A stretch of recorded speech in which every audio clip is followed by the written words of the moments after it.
Praise the Lord, जय मसीह की। परमेश्वर का धन्यवाद करता हूँ आज के अच्छे दिन के लिए, सुंदर समय के लिए। परमेश्वर ने ये दिन दिया। इस वीडियो के माध्यम से मैं आपको एक परमेश्वर का वचन बताना चाहता हूँ जो मुझे बहुत अच्छा लगता है, आपको भी सुनकर अच्छा लगेगा। पवित्र बाइबल की पुस्तक भजन संहिता, उसका 34वां अध्याय और उसके 10वें पद में कुछ इस प्रकार लिखा हुआ है। जवान सिंहों को तो घटी होती है और वे भूखे भी रह जाते हैं, परंतु यहोवा के खोजियों को किसी भली वस्तु की घटी ना होगी।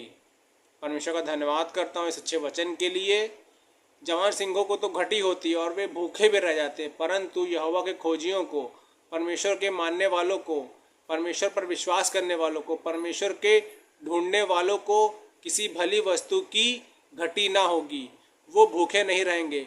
परमेश्वर उनके लिए उपाय करेगा और परमेश्वर उनको खिलाएगा।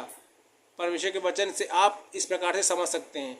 आइए हम एक कहानी को समझ सकते हैं जो आपको मिलेगा पुराने नियम में, एलिया नबी के बारे में।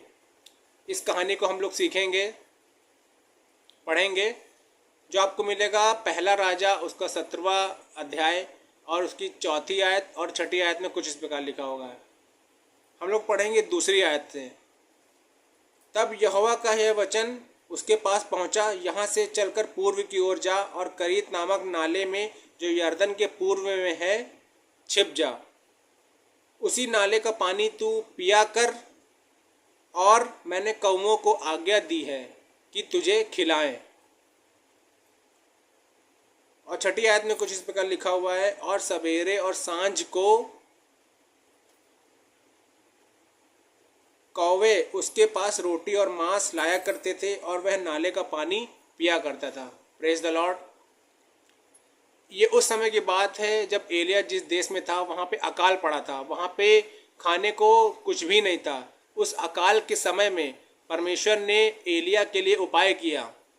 परमेश्वर ने कौवों को आज्ञा दी कि वो एलिया के लिए रोटी और मांस का टुकड़ा लेके आए और एलिया नबी को खिलाएं। परमेश्वर ने उस समय उपाय किया, क्योंकि वो इसलिए नहीं कि एलिया परमेश्वर का नबी था, परमेश्वर का दास था, परंतु इसलिए क्योंकि एलिया परमेश्वर का मानने वाला था, परमेश्वर का खोजी था, परमेश्वर का दास था।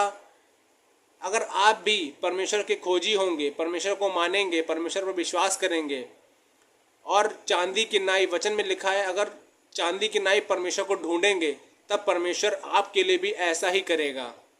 वो आपको भूखे नहीं रहने देगा। परमेश्वर आपके लिए उपाय करेगा, परमेश्वर आपको खिलाएगा। Praise the Lord. आमीन।